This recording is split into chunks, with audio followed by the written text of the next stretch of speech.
नमस्कार दर्शक बंधु आमर ये लवली दीदी यूट्यूब चैनल को आपण मानक स्वागत। आज आम पढ़ा अगस्ट 15 स्वाधीनता दिवस विषय किछि। सम्माननीय सभापति महोदय, पूज्य गुरुजन वृंद, उपस्थित मोर सान बड़ भाई और भौणी माने, आज यही पवित्र स्वाधीनता दिवस रे मते किछि कहिबाकू अनुमति मिलिथिबारु मु निजको धन्य मने करूअछि।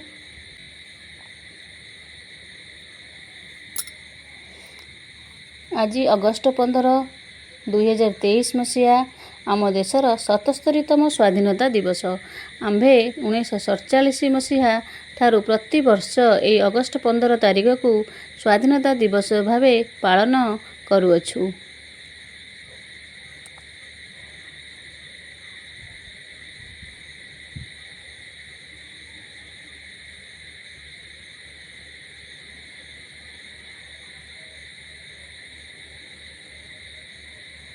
इतिहास कहबाकू गले बहु वर्ष पूर्वे आम देशर एकता अभाव शत्रु माने आम देश को अधिकार करिनेले। भारत माता छिन्न मस्ता होईगला। भारतवासी अनाथ आश्रमर अनाथ शिशु होईगले। बुझिले पिला माने, तुमे नुआ करी आस्थिले आम ए भिडियोटी रे लाइक शेयर आउ सब्सक्राइब करिनेबो। आउ तुम सांग मानको भी ए यूट्यूब चैनल रो एटा लिंकटा पठे देबो। सिराजउद्दौला ठारू टीपू सुल्तान पर्यंत, जयराजगुरु ठारू लक्ष्मण नायक पर्यंत देश पई प्राणबली देवाकू पछेई नथिले। देशर नरनारी, युवक युवती एवं छात्र छात्री भारतर स्वाधीनता लागि संकल्प नेले।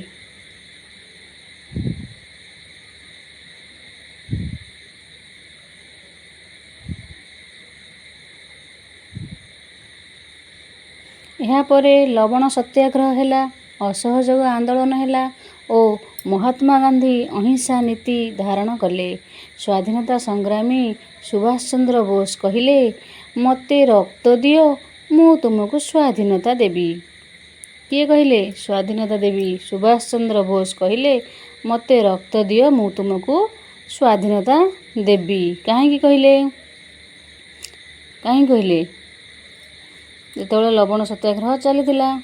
एही दृढ़ मनोबल और संघर्ष पाई भारत 1947 मसीहा अगस्ट 14 तारिख मध्यरात्रि रे स्वाधीनता लाभ कला और तार परदिन आम त्रिरंगा पताका नील आकाश रे रोमांच सृष्टि कला।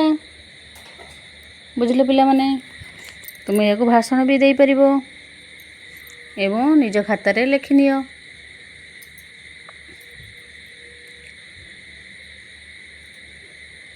तेबे आसंतु स्वाधीनता दिवस को आम अति आनंदर सहित उत्साह रे पालन करिबा एवं आम प्रिय देश को स्वच्छ सुस्थ और सुरक्षित रखिबा। एति कही मु मोर वक्तव्य शेष करूअछि। जय हिंद, जय भारत। पिला माने, तुमे तुम खाता रे लिखि नेबो एवं एगुड़ाक सबू स्कूल पिला मानक पई भाषण दबा पई सुविधा हबो। रहुची। नमस्कार।